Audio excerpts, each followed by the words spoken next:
वैशाख मास महत्तम अध्याय 2। हरे कृष्णा, राधे राधे। वैशाख मास महत्तम के पहले अध्याय में श्री सूत जी महाराज सभी ऋषियों के पूछने पर उन्हें नारद मुनि द्वारा सुनाया हुआ महत्तम बता रहे हैं। अब आज इस दूसरे अध्याय में वो विविध वस्तुओं के दान का महत्व तथा वैशाख स्नान के नियम बता रहे हैं। शुरू करते हैं। नारद जी के श्रीमुख से वैशाख मास की शेषता और उसमें जल, छत्र, पादुका और अन्न आदि दानों की महिमा सुनकर राजा अम्बरीश बहुत प्रसन्न हुए। वे हाथ जोड़ते हुए पुनः नारद जी से बोले, हे मुनि श्रेष्ठ, यदि माधव मास सब में श्रेष्ठ और भगवान लक्ष्मीपति को अधिक प्रिय है तो उस समय स्नान करने की क्या विधि है? वैशाख मास में किस वस्तु का दान, कौन सी तपस्या तथा किस देवता का पूजन करना चाहिए? कृपया कर सब मुझसे कहे।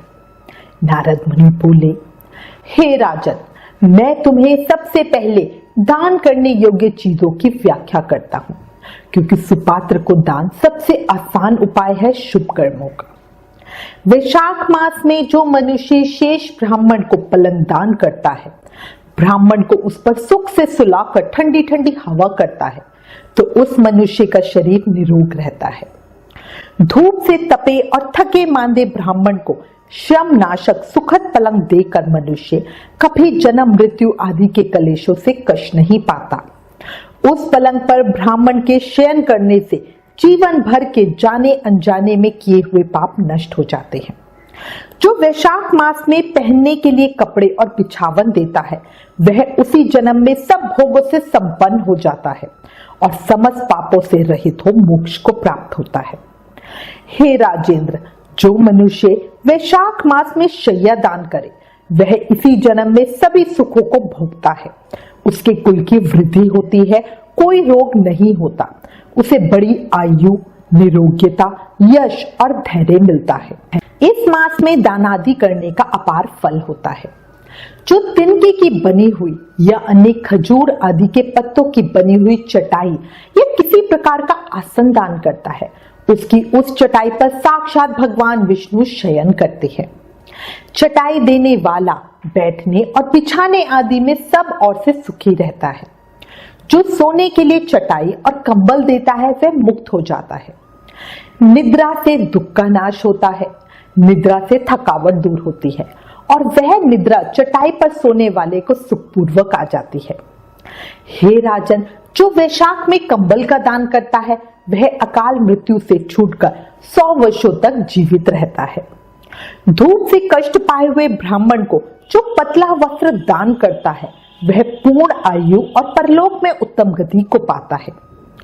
कपूर भीतर की गर्मी को दूर करता है, अतः कपूर का दान ब्राह्मणों को दे तो मोक्ष मिलता है और दुख का नाश होता है। जो ब्राह्मण को फूल और रोली यानी कुमकुम देता है, वह लौकिक भोगों का भोग करके मोक्ष को प्राप्त होता है। जो खस, कुश और जल से वसित चंदन देता है, वह सब भोगों में देवताओं की सहायता पाता है तथा उसके पाप और दुखों की हानि होकर परमानंद की प्राप्ति होती है। वैशाख के धर्म को जानने वाला जो पुरुष गोरोचन और कस्तूरी का दान करता है, वह तीनों तापों से मुक्त होकर परम शांति को प्राप्त होता है। जो विश्रामशाला बनवाकर प्याऊ सहित ब्राह्मण को दान देता है, वह लोकों का अधिपति होता है। जो सड़क के किनारे बगीचा, पोखर, कुआं और मंडप बनवाता है, वह धर्मात्मा है, उसे पुत्रों की क्या आवश्यकता। उत्तम शास्त्रों को सुनना, तीर्थ यात्रा, सत्संग, जलदान, अन्नदान, पीपल का वृक्ष लगाना तथा पुत्र, ये 7 प्रकार की संतान देवताओं ने कही है। इसलिए संतान की इच्छा करने वाले को ये कर्म अवश्य ही करने चाहिए। जो वैशाख मास में ताप नाशक छाछ दान करते हैं, वह इस पृथ्वी पर विद्वान और धनवान होते हैं। धूप के समय मट्ठे के समान कोई दान नहीं, इसलिए रास्ते के थके मांदे ब्राह्मण को मट्ठा देना चाहिए। जो वैशाख मास में धूप की शांति के लिए दही और खांड दान करता है तथा विष्णु प्रिय वैशाख मास में जो स्वच्छ चावल देता है, वह पूर्ण आयु और संपूर्ण यज्ञों का फल पाता है। जो मनुष्य ब्राह्मण के लिए गौ का घी दान करता है वह अश्वमेध यज्ञ का फल पाकर विष्णु लोक में आनंद का अनुभव करता है। जो दिन के तप की शांति के लिए सायकाल में ब्राह्मण को ईख दान करता है उसको अक्षय पुण्य होता है। जो वैशाख मास में शाम को ब्राह्मण के लिए फल और शरबत देता है उससे उसके पितरों का निश्चय ही अमृत पान का अवसर मिलता है। जो वैशाख के महीने में पके हुए आम के फल के साथ शरबत देता है उसके सारे पाप निश्चय ही नष्ट हो जाते हैं।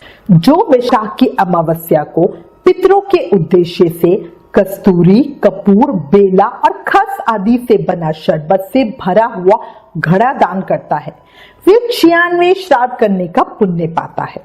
इतना कहकर नारद मुनि कुछ क्षण के लिए रुके और पुनः बोले, हे राजन, अब मैं तुम्हें वैशाख स्नान की विधि बताता हूँ, ध्यान पूर्वक सुनो। जैसे रसों में दूध, दूध में दही और दही से घी उत्तम है, ऐसे ही मासों में कार्तिक मास, कार्तिक से माघ और माघ से वैशाख मास अधिक उत्तम है। इस मास में धर्म करना बरगद की डालियों की तरह बढ़ता ही रहता है।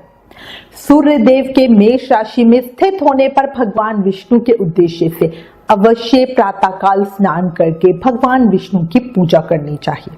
महिरथ नाम का एक राजा था जो सदा कामनाओं में असक्त और अजितेंद्रिय था। वह केवल वैशाख स्नान के सुयोग से स्वतः बैकुंठ धाम को चला गया। वैशाख मास के देवता भगवान मधुसूदन है, इसलिए ही ये सफल मास है। वैशाख मास में भगवान की प्रार्थना का मंत्र इस प्रकार है, मधुसूदन देवेश वैशाखे मेषे ग्रावो प्रातः स्नान करिष्यामि निर्विघ्नं कुरु माधव।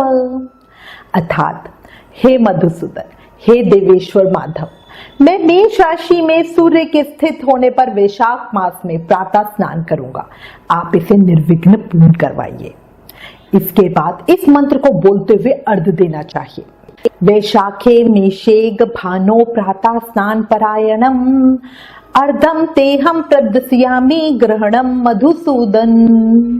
अर्थात सूर्य के मेष राशि पर स्थित रहते हुए वैशाख मास में प्रातः स्नान के नियम में संलग्न होकर मैं आपको अर्घ देता हूँ। हे भगवान मधुसूदन, इसे ग्रहण कीजिए। गंगा आदि नदी, सभी तीर्थ, सब जलाशय मेरे दिए हुए अर्घ से प्रसन्न हो और उसको ग्रहण करें और सभी मुझ पर प्रसन्न होकर यथोचित फल दीजिए, ऐसी कृपा कीजिए।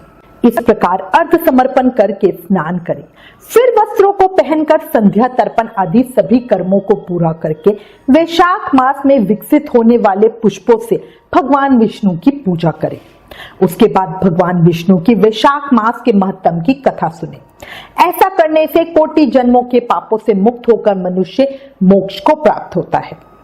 जो वैशाख मास में तुलसी दल से भगवान विष्णु की पूजा करता है वह विष्णु जी की सयुज्य मुक्ति को पाता है।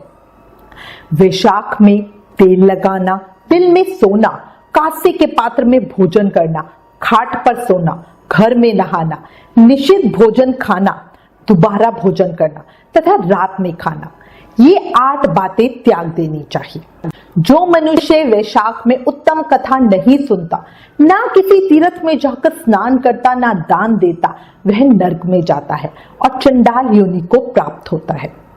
उसे कुत्ते की योनि 100 वर्ष तक प्राप्त होती है, फिर गधे या खच्चर की योनि प्राप्त कर नरगामी होता है। जो वैशाख में व्रत का पालन करने वाला मनुष्य यदि पत्ते पर भोजन करता है तो वो सब पापों से मुक्त हो विष्णु लोक में जाता है। जो विष्णु भक्त वैशाख मास में नदी स्नान करता है वह 3 जन्मों के पापों से निश्चय ही मुक्त हो जाता है। जो प्रातः काल सूर्योदय के समय किसी समुद्रगामी नदी में वैशाख स्नान करता है वह 7 जन्मों के पापों से तत्काल छूट जाता है। जो मनुष्य 7 गंगाओं में से किसी में भी उषा काल में स्नान करता है वह करोड़ों जन्मों में उपार्जित किए हुए अपने पापों से निसंदेह मुक्त हो जाता है।